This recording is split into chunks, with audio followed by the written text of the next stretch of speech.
Hello your family, কেমন আছো সবাই? আশা করি সবাই খুব ভালো আছো। দেখো, অনেকদিন ধরে কিন্তু ক্রাফটের ভিডিও আসছিল না। তারপরে স্টার্ট করেছি একটা ভ্যালেন্টাইন্স ডে সেশন।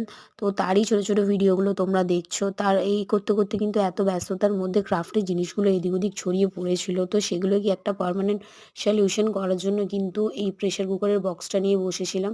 এটাকে কিন্তু পুরনো যে ক্যালেন্ডার ছিল তার হোয়াইট যে পার্টটা হয় সেই পোর্শনটা দিয়ে কিন্তু পুরো কভার করেছিলাম প্রথমে। তারপরে কিন্তু এটা খুব একটা ভালো লাগছিল না, অনেকটা সিম্পল লাগছিল। তো কোনো স্টিকারও আমার কাছে ছিল না। তাই জন্য ভাবলাম চলো এটাকে পেইন্ট করে একটু কালারফুল করা যাক। তো আমি এখানে হোয়াইটের ওপর যে আমার কাছে ইয়েলো কালারের পেইন্ট ছিল সেটা দিয়ে কিন্তু পুরো পেইন্ট করেছিলাম। তারপরে মোটামুটি এটাকে ২ ঘন্টার কাছাকাছি আমি ভালো করে শুকনো করেছিলাম। তারপরেও বুঝতে পারছিলাম যে এর উপর কী করব, মানে একদমই কিছু বুঝে উঠতে পারছিলাম না।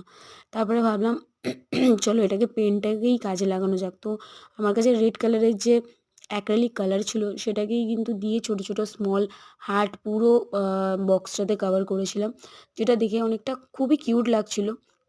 হয়তো সময় থাকলে আরেকটু বেটার বানানো যেত, আরও হয়তো সুন্দরভাবে ডেকোরেট করা যেত। সত্যি কথা বলতে একদমই টাইম ছিল না।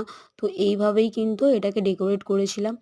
আর মোদ্দা কথা, মিডল ক্লাস ফ্যামিলি আমরা, আমাদের সমস্ত কাজ নিজেদেরই করতে হয়। তো সব দিকেই টাইম দেওয়াটা জরুরি। তার জন্য দেখো এরকমভাবে এটা বানিয়ে কিন্তু জিনিসগুলো ম্যানেজ করে এভাবে গুছিয়ে নিয়েছিলাম। সত্যি কথা বলতে এদিক ওদিক ছড়িয়ে থাকার থেকে এইভাবে কিন্তু পুরোনো জিনিসগুলোকে ইউজে নেওয়া খুব ভালো।